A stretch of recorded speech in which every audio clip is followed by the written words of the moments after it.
Good morning, good afternoon, good evening, depending on where you are in the world. Welcome, everyone.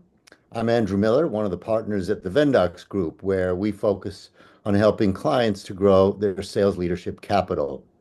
And I'm really thrilled to be here today with Carla Kongson, one of Canada's leading voices in the future of work and agentic AI. With Carla, we're going to get the inside scoop on agentic AI and some use cases right from the front lines. If we have time at the end, I'm also going to ask her how to clone myself, but with a much higher IQ, with a comedic streak, and maybe with a head of hair like a surfer dude. As CEO of Agentive, Carla has a uniquely practical perspective on how enterprises are adopting and scaling AI responsibly. Carla brings over 20 years of experience in brand strategy, digital transformation, and executive leadership. She works with organizations like Canada Post, CIBC, Invesco, Sun Life, and Manulife, and others. And she's received industry recognition as one of Canada's top 50 women over 50 by CEO magazine. And she's an award recipient as a woman of influence entrepreneur. I'm going to let Carla introduce herself in a moment, but a couple of quick housekeeping notes. We'll keep everyone muted for the duration of the webinar, and there'll be a Q&A at the end. So you can either use the chat function in Zoom to submit your questions, or you can feel free to ask your questions or make comments directly at the end of the webinar. This webinar is being streamed live on LinkedIn, and it's being recorded. The recording will be on our site and on YouTube later. Many of our interactions and views are actually in the recorded sessions. So with that, let's jump in. Carla, it's really a treat to have you with us today. Thank you for your time. And I know you're feeling a little bit under the weather. Sorry about that, and I hope you get better very soon. But for the moment, please, Carla, introduce yourself briefly and tell us a little bit about your journey to where you are today, and then we'll dive right into this topic. All good. Thanks, Andrew. Yeah, so this is the danger of having teenage kids who want to go to a live concert on a Sunday evening in Canada when it's minus 18. So I'm definitely paying for that a few days later. So from a bit of background, I come from a couple of decades of corporate leadership. I've been a two-time CMO in a couple of financial services organizations. But what's most important is I'm a non-technical leader. I've run teams and understand the workflows that are required to run large teams from 20 to 200. And in 2016, I decided I didn't like people anymore, and I needed to become an entrepreneur and started my own consultancy. In 2023, I went deep into AI and created digital twins of the people that were in that consultancy. We had about 200 individuals and consultants, and we created digital twins. So that ranges from marketing strategists, legal specialists, financial analysts, HR experts, et cetera. And I think what I hope to be able to give to you today is a practical perspective. Because anytime you go into LinkedIn, there's a ton of hype. There is so much agent washing out there and agentic stories, and many of them aren't real. And from our background, we serve very highly regulated enterprise companies at different sectors. So a nuclear facility, airlines, Canada's equivalent of the FAA, our stock exchange, to Canada's top insurance firms. And so the governance process of implementing in these environments and organizations range from 50 risk questions to get approved all the way to 700 questions and 10 third-party risk management meetings just to get greenlit. So NAV Canada, our FAA, was an 18-month process to get to pilot. So what I hope to do is give you a sense of this front row view to enterprise adoption across the spectrum with a bunch of examples that might be helpful for those looking to implement or get into the world of AI consulting. Yeah, that's tremendous. Thank you. Yeah, risk governance. I would definitely want to jump into that. Let's start at a bit of a high level. Agents, agentic AI, kind of new. What's the difference between generative AI and agentic AI? That's a really great question. I'm glad that you asked that first. So agentic AI is fundamentally different from the chatbot experience that we've been used to with, say, working on Copilot, or if you started working with ChatGPT 2 years ago. An AI agent is an AI system, so software, think of it as that, right? That can plan, it can reason, it can use tools, adapt what it does. It's not like its workflow isn't on rails. It isn't a if this, then that type of thing. And most importantly, it has the ability to act autonomously to achieve the goals that you give it. And that autonomous action might be changing its approach, using some tools, using some knowledge base, whatever it is to help you achieve your goal. And what makes an agent functional and valuable are things like memory. So it remembers your past interactions and preferences. It's got access to tools. It can check your inventory. It can make a PowerPoint file. It can book an appointment. And it can plan like pretty complex workflows and journeys, right? And not just respond to a question or, make you a blog or something. It can orchestrate an entire customer journey. But most importantly, can adapt because it's actually reasoning and through the process. AI agents can specialize in anything. A lot of us, when we think about agents, think about customer service agents. And yes, those certainly exist, but a lot of organizations are actually applying them internally. So agents that help their marketing team or legal review or HR tasks. And often the real power is actually augmenting the people and the talent in an organization rather than just, taking out customer service and reducing FTEs. And what I'm going to put into the chat is a bit of an eye chart, and I won't go through it, but it's helpful for people to look at, what's the difference between generative AI and the complexity of it and the supercharged complexity of what agentic AI is. So hopefully that's helpful to people who are working in this space. That is a great explanation. It's fascinating. It's super exciting on the one hand and scary on the other. Um, Spreadsheets and PowerPoints don't adapt. Biological systems do, and that's kind of freaky. So, we'll maybe we'll come back to this in terms of the risks and the governance. So, um, macro environment, enterprise adoption. So, hearing that in 2025, it's the year that enterprises are shifting from AI experimentation to real deployment. From your vantage point, what macro forces are accelerating or inhibiting large-scale adoption of agentic AI at this moment? Love it. And it's funny, like every call it fourth LinkedIn post I see is all about the AI bubble, right? Like whether that's going to collapse the way pets.com did back in the, like the late 90s or early 2000s. And my answer to this question, Andrew, is pretty simple, which is follow the money, right? And the acceleration is pretty real. So there's a couple of stats from McKinsey research, and I'll put the links in there later. But 88% of organizations are using AI now somewhere, according to some recent McKinsey research. Their State of AI 2025. But what it actually means is there's a lot of pilots. So one organization that we work with, I loved his quote, which is we have more pilots than Air Canada, and Air Canada is our biggest airline, right? And they're a financial services organization. People are experimenting and they're playing. So, but 62% of these things, this 88% are experimenting, but only 23 are actually scaling beyond one or two functions. So that's kind of the double-edged sword. But if you follow the big money and you see what's really happening, over 300 billion, it's a third of a trillion, was invested in AI-ready data centers just this year in the US. And so this level of industrial investment is accelerating development because East and West, US and China, are in a race to become supreme. And this global race to become the dominant player is significant. So Microsoft literally resurrected, sorry, 3 Mile Island to power its AI initiatives. Think about that. A nuclear facility that was shut down how many decades ago was reopened just for Microsoft in order to power its AI.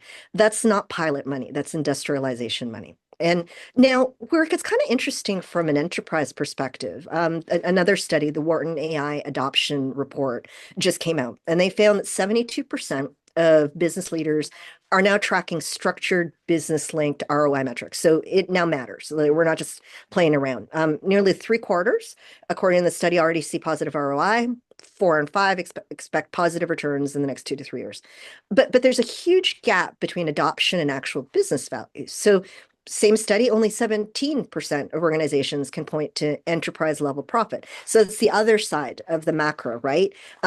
Is organizations believe in it, they're investing big time, but they're not quite seeing the immediate ROI because it's such new technology. And so you've got really widespread activity, but really concentrated reports.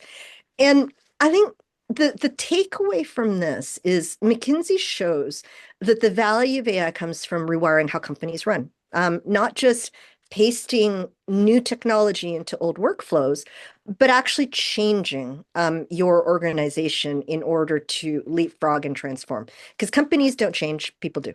And the Wharton study shows people set the pace, right? So organizations that are lagging, maybe they've got employee resistance, there's not trust. They're learning that technology changes at the speed of innovation, but adoption changes at the speed of trust. And I stole that from our AI minister, Evan Solomon, that quote. And what we've learned building these specialized AI agents is it's not just about having sophisticated AI, it's about building trust-based systems where people see AI as enhancing their expertise rather than threatening their role. Because otherwise, you've got the silent resistance that you won't even see. And the organizations that are actually seeing that ROI, the real profit, aren't just deploying better AI, they're actually building adoption frameworks that help their people see AI as a collaborator and not a competitor. And I'll drop some of the links to the studies that I mentioned in the chat. Tremendous. So just on the subject of ROI, so kind of a sub headline question then. Um, so where are enterprises actually seeing ROI today? What you have such visibility across so many different kinds of organizations. Which use cases have moved beyond pilots, beyond hype, and that are consistently delivering measurable business impact? What, can you comment on where the real ROI is happening today?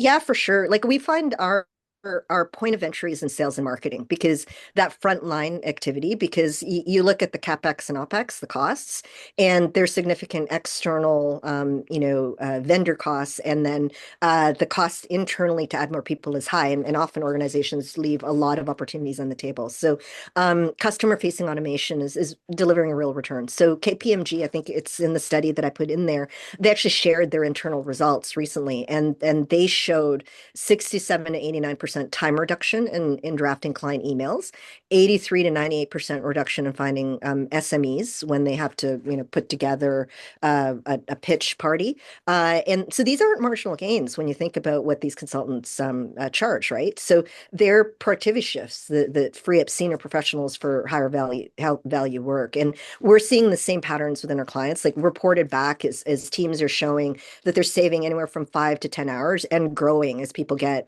more comfortable and using the platform more significantly. And they're redirecting their capacity to strategic work instead of administrative work. But what's key is like they're actually taking more stuff in-house, right? So things that they would have paid an external agency to do, that extra capacity, they're able to take it internally. So the savings is both ends. They have more people who can do more stuff and hit more opportunities, but they don't need the OpEx expense that have traditionally been part of it. So that's what's changing the consultant and marketing landscape. Michelin is another great example. They've implemented AI initiatives across more than 200 use cases, and you can Google that or Perplexity it. And they've delivered over 50 million pounds in return on investment per year. And what they say is that value is growing roughly 30 to 40% annually. So the ROI is there. There's been a lot of press and studies, but it's not happening. But there are very clear stories where it is. But and there's always a but, right? You need to be careful about translating all this productivity into reduced FTEs, because that's the easy way to run, right? Like everybody wants to see improved shareholder returns, and improved shareholder returns is often a bottom line, opportunity, and that's often tied to cost cutting and expense cutting. And so one really great example of this is Klarna. So Klarna is one of those deferred payment companies. So if you're I don't know, buying an expensive gaming device or whatever, you can split up your payments and whatever. So last year in 24, they made like big headlines, cutting hundreds of customer service roles. So they actually cut 30 to 40% of their workforce, and they replaced it with AI to much fanfare. And financial analysts loved it. They were trying to IPO. But then mid 2025, without going to the press, they started quietly rehiring the human staff because while AI handled the volume, it missed the experience, and they actually saw a reduction in CX, brand trust, service quality ratings went down. So when you apply your strategy in AI, looking at it as just simply an FTE reduction or cost optimization is super short term, because what we're all going to need to do as companies is actually fundamentally transform our business model when the machines do 50% of the human work that knowledge workers do today. Crazy. That's a great example with Klarna. Um, so let's shift a little bit. I mean, we'll probably come back to ask some questions about ROI and use cases and maybe beyond sales and marketing, what's around the corner. But um, governance, trust, risk. I speak with CIOs on a fairly regular basis, and the ones I speak to cite AI governance as their biggest constraint. So, what does good governance look like for agentic AI systems? And if organizations are going wrong, where would they be going wrong? So I'm going to make a year-end prediction, which is as much as agentic AI was the buzzword on LinkedIn this year. AI governance is going to be the big word next year. And the reason for this is more organizations apply agentic structures to what they do. There's going to be more incidents. You see Deloitte basically have two incidents where they had hallucinated content on $1 million projects. Right. And you see agentic browsers getting broken into, and actually, with a fairly simple prompt, break into the user's core data. So good governance from a company perspective isn't about creating the biggest policy manual, right? Like, which is what we used to do when we train people on Salesforce. You make a book and documentation. It's about building what I call strategic guardrails that enable speed while managing risk intelligently. And so here's a stat that surprised me from the McKinsey report that I put in. CEO oversight of AI governance is the single largest element that correlated with the bottom line impact. So it wasn't the COO or the chief digital officer, it was the CEO had hands in. And that's because they actually looked at effective governance within the business context, not just technical oversight. And we work with very regulated enterprise clients with like really strong risk and governance profiles, yeah, I'm going to put another picture in chat, which all the IT people love when we say this is what we do, right? Um, and that eye chart is while the business cares about like the experience, we actually build the really boring plumbing stuff that the governance people care about. And that's where organizations really need to focus. And the other failure pattern is treating governance as IT's problem to solve. And you end up with wonderful frameworks that nobody actually follows. Because guess what? 90% of your people are bringing AI into the organization on their phone, right? Like, so if they don't actually buy into how it improves their job, you're going to have people cheat the system. So having a framework, looking at it from the lens of the business and how it improves people's lives and providing psychological safety. When we built our platform for regulated industries, we embedded governance at the architecture level. So we went for SOC 2 Type 2 certification, which is super boring, inexpensive. But we weren't just trying to be compliant. It was about proving like our entire stack was built with governance from day one. And I guarantee that this is going to be the big discussion into next year. So what about risk segmentation? I mean, how should enterprises think about risk segmentation? For example, deciding which roles or workflows or even decisions should or should not be delegated to autonomous agents. So I think what organizations need to focus on are consequence severity and reversibility, right? So it's basically a risk framework, and there's three levels. So what are the high risk workflows which are irreversible if you F it up? Right? Credit approvals over certain thresholds, medical diagnosis, strategic analysis that impact like what companies do in terms of board decisions and stuff. These high risk workflows, and assuming that there is going to be an agentic system in there, how do you manage that risk? Then there's medium risk workflows. And again, I keep reinforcing it's at the workflow level. It's how you do your business. And these are reversible with some effort. And they have, moderate impact if things go wrong, right?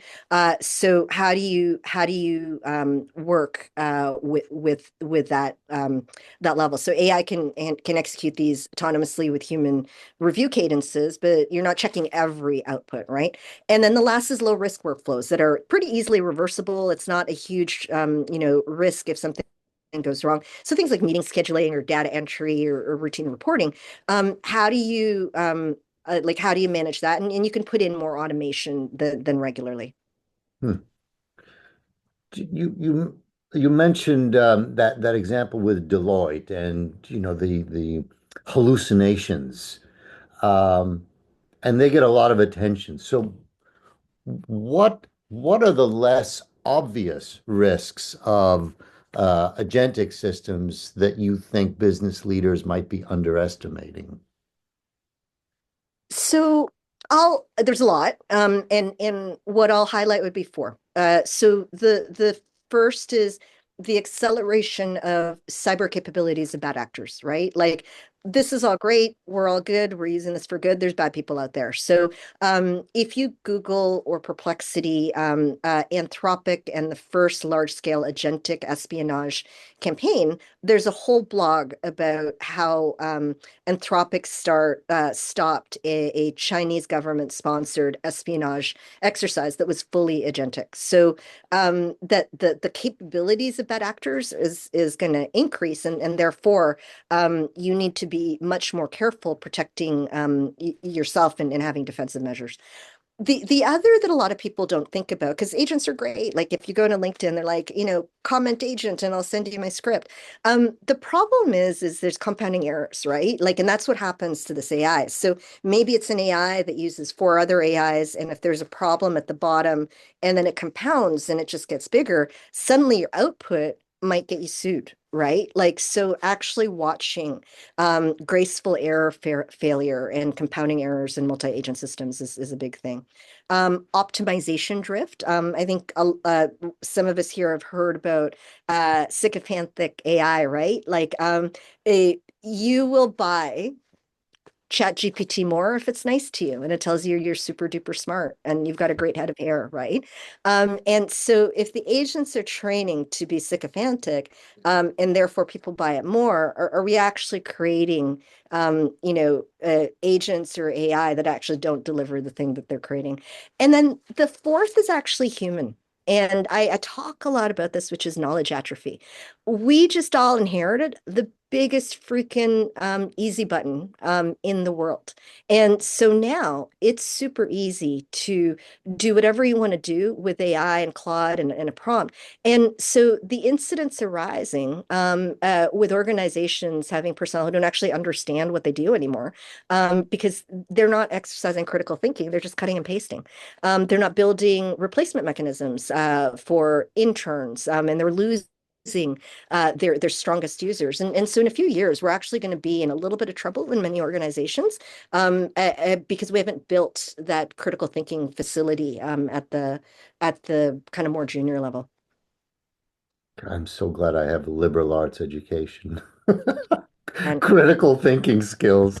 Um, so let's shift a little bit to adoption, best practices for adoption.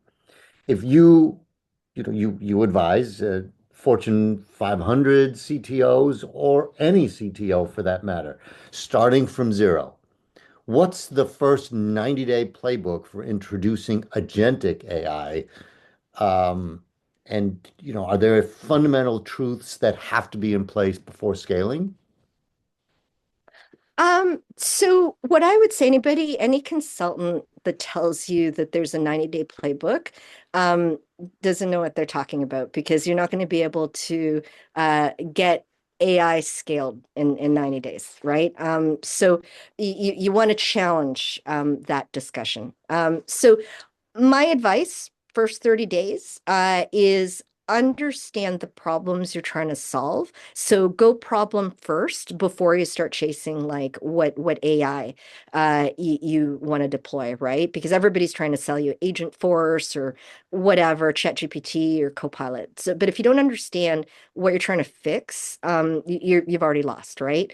So spend that first month, the first 30 days mapping how work actually gets done. So shadow your people, understand the tribal knowledge, like the workarounds, the exceptions, and look at it from a lens of how can AI optimize this, and then at the same time build your governance foundations, like I talked about before, right? Like, what are your frameworks? What are your rules? How do you make sure people are going to use it? What data can AI access? What are your actual risk tolerance? And these need to be like really practical, not sexy at all, and not theoretical. And there's this, I'm going to copy uh, another PDF that I found, because I know you're going to ask me this question, on implementing governance from Australia. So next 30 days is, pilot something and start like super small. Work into some pretty serious change management and how you're going to do it. And so this is about also finding the talent that can like drive your AI strategy, not at that VP AI innovation lead, but like the ones that understand how stuff gets done and really understands your organization. How do you build that like that expert talent base internally? And then after that, like you're validating, you're checking your KPIs. Like you're not scaling at the stage. Like you are just starting. But if you actually start building like this, like then you're building not AI theater, but something that's actually going to stick. And again, what I'll post in the chat is a page that I have from a different presentation around key success factors and stuff to think about. Um, in terms of integration, Carla, um, we've worked with ERP systems, and you've been in the enterprise and the corporate environment for years and years, and you know how complex these systems are and how much it takes to bring in uh, ERP systems into organizations particularly around integration. So integration presumably becoming a moat for vendors, for AI system vendors. Do you have a view on, connecting AI agents in 2025 with enterprise environments that have been there for decades?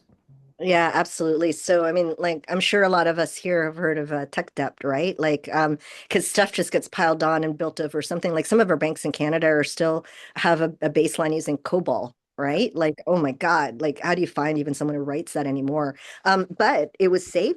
They didn't want to mess with it because it worked. And so integration with systems is actually going to be the real moat for organizations that can grow. And I'm going to paste another eye chart into here. That when we present to IT people, they're like, okay, you got it, right? And what this is an iceberg. What the business sees, the buyer, the people with the budget, is they see the tip of the iceberg. They see it's easy to work with agentic systems. They get productivity value. They can create an ROI business case story. And frankly, right now, that's table stakes, right? Any decent AI company can build a good front end and make their agents sound smart. But to build the engineering underneath it and actually build that from the bottom up, so that these agents can work at scale without breaking, tag into like really complex systems. You actually need to engineer everything underneath that waterline. And again, I won't go through that chart. You can look at it like at your leisure. But these are the things that we consider and our clients consider, right? Like when they're thinking about can this fit without breaking my legacy system that's worth billions of dollars. And most AI startups build from the user experience down. Like I said, we started from enterprise requirements up, and that allowed us to work with large organizations quickly. So we're kind of boring and we focus on the plumbing. Like observability is a great example in that, right? What the heck is that even? And it's not sexy, but it's about letting the user, IT, be able to observe decisions that the AI makes in an enterprise environment. When an AI makes a decision that affects $1 million transaction, compliance needs to trace every step of the reasoning. Have you built the ability to do that?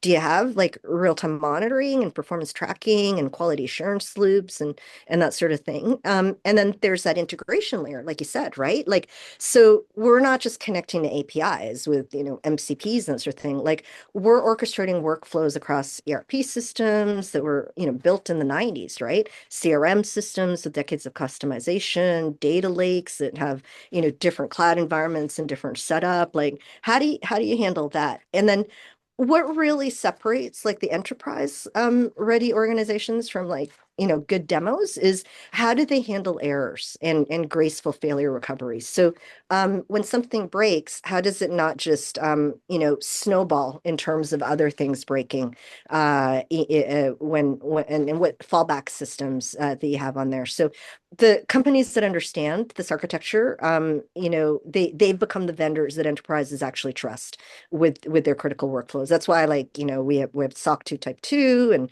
we're going after our ISO 42001 and other boring like credentials, but it lets us sit at the grown-up table. Fascinating stuff. I have so many more questions, but in the interest, and I see there's some questions coming in on chat. Um, so we're going to open up the floor in a second to some outside questions here. One more for the moment, Carla. Mhm. AI as a utility and in the context of workflows, as agentic systems become more capable, do you see them augmenting workflows, owning workflows, or even completely reshaping what a workflow is? What's the end state here? What's in your crystal ball on this stuff, on workflows? So I would say all three for sure.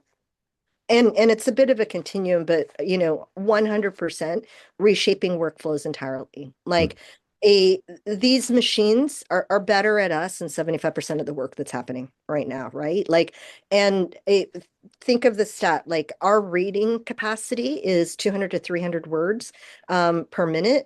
AI can read or process 75,000 words per minute. And it's a much higher degree of accuracy analyzing that 70,000, words of data than any human.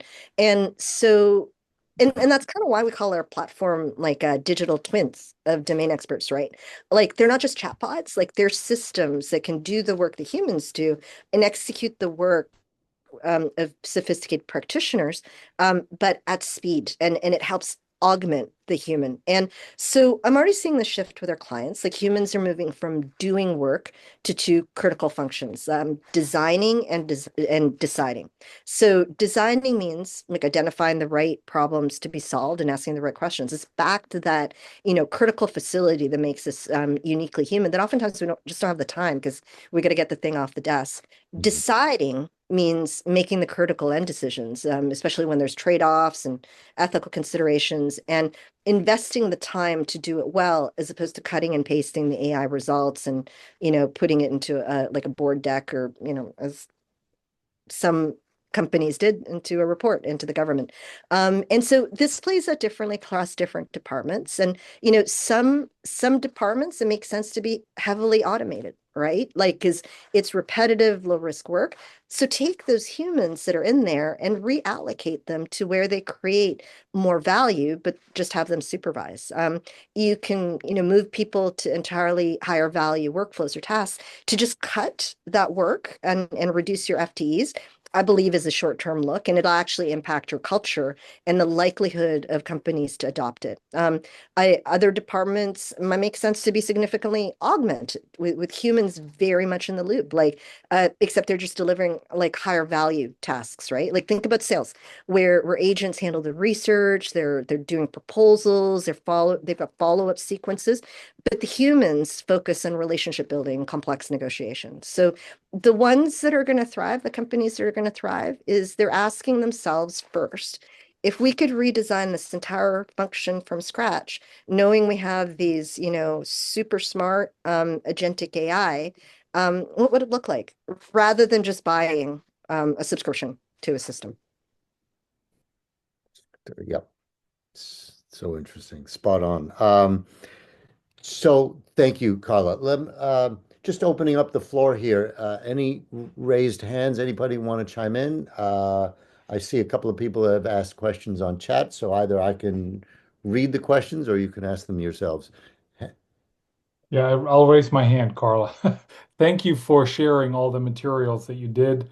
I down put them all down and we'll keep them as a referral.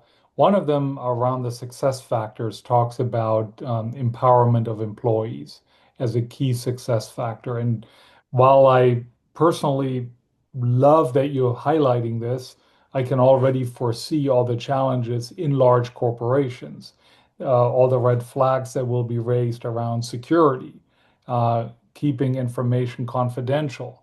If every employee goes out there and feeds confidential information into ChatGPT or other LLMs, then that all gets to the outside world, which is definitely an unintended consequence then.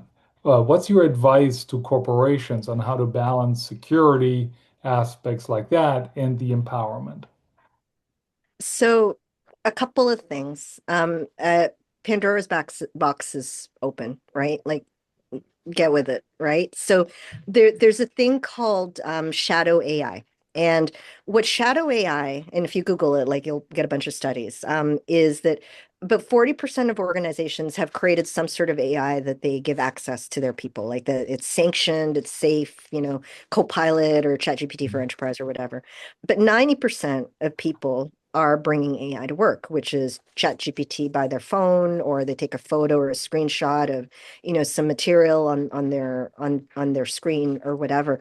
This is a thing because you know what, like people are using it because it gives them time back. Like we are all like pretty self-centered, right? Like if something helps me do what my goal is, which might be spend more time or make more money or whatever, I'm going to do that thing. And so people are going to use AI. On the other hand, so let's go back to the rules that an organization does. If they say thou shalt not, and we're going to use AI to, you know, increase efficiency, it goes back to your vision of what AI is and what your message is. People are going to read into it, right? And we already know everybody's scared for their jobs because, like, you're seeing layoffs at Accenture and McKinsey and everywhere. So if I think by showing efficiency, using your AI, I'm going to efficiency myself out of a job. I'm not going to give you my best work, right? So that's the balance between governance is realize the reality. People are using this. They might not be using it safely. How you talk about your vision for the use of AI, transformation, or is it like just human productivity? People are going to take that in and they're going to act accordingly. So change management is like a big deal to do this successfully. What I'm hearing is people first. That's Oh, what yeah, I yeah. heard you say. Companies don't change, people Yeah, do, right? yeah. And if you think that you can take your company and do it without all the people in there, then have at it, right? I think you're not going to succeed. But if you acknowledge that your transformational journey requires people, then have a plan around that, not just the technology. Thank you.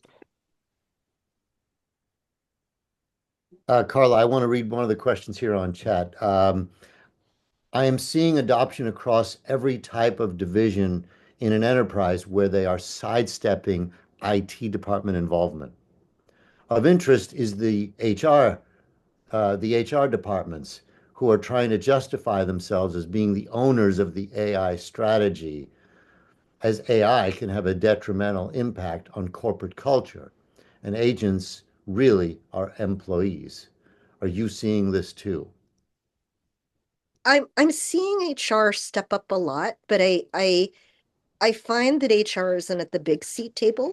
Like, and I've been a CMO, right? CMOs and CHROs were often at the kids' table at the executive level. And so I think organizations like nobody can own AI and like create a mode and AI is mine as HR or whatever. So definitely see people trying to grab at it. But you need to have an AI strategy at the CEO level and then do as you would with a business strategy and identify the roles of your direct reports in order to help achieve that strategy. So having infighting department to department, IT owns it, HR owns it is not effective. And part of the challenge as well is as many organizations in HR are seen as technical functions, like so policy and that sort of thing. Many organizations traditionally haven't seen HR as a strategic function. I think it should 100% in this era. So they've got another battle to fight. And so if the organizations doesn't create a functional executive group that has a common purpose and a common view of how they're going to transform their organization with AI, you're just going to have all that infighting and you're going to be behind. Mhm. Um, get, just in terms of your own business, I think you mentioned that you go to the market with 200 plus types of functions for your AI twins. Did I hear that number right? Well, so I have two businesses. So on my oh, sorry. Oh my God, my children have killed me. Um, one business is services. We have 200 consultants that are part of our portfolio. Within our Agentic AI platform, we Mhm. have over 100 agentic digital twins. Got it. Oh, okay. And you said that some of the highest demand, most practical use cases at the moment are within the sales and marketing function, right? Yeah, yeah. So among the other 100 or so, where are the other highest levels of demand? Let's say a big piece of that pie is sales and marketing. Yep. What are the two, three, four other big pieces of the pie at the moment? So if you go to I think the second or third link that I put at the top, McKinsey, Mhm. State of AI 2025, they've actually mapped it out. And so the other big ones are IT, not surprisingly, coding and development, HR and customer service.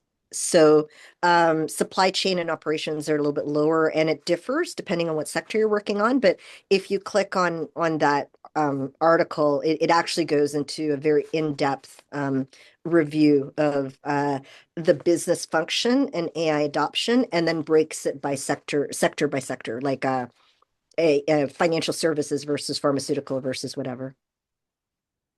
Hmm. Fascinating. Any other questions out there at the moment? Henning, are you seeing?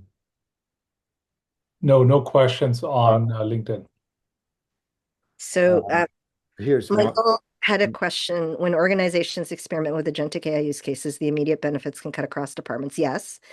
Given this multi-stakeholder impact, where do you see budgets for AI innovation projects realistically coming from now and in the future? Do you currently see reallocation of budgets to AI initiatives instead of headcount? So I actually see the budgets being created by the business. So when we've been brought into large organizations, there has been a sponsor who wants it, or the CEO sees it as a strategic priority. So we're in discussions with one of Canada's larger credit unions, and that actually came from the CEO who saw me talk at a board meeting. Whereas others, like, insurance companies, a department saw opportunities, and they haven't actually cut head count. They've cut vendor count. So in three organizations, two of them are renewals. They've actually cut a vendor or a consultant in order to fund an expansion in our organization.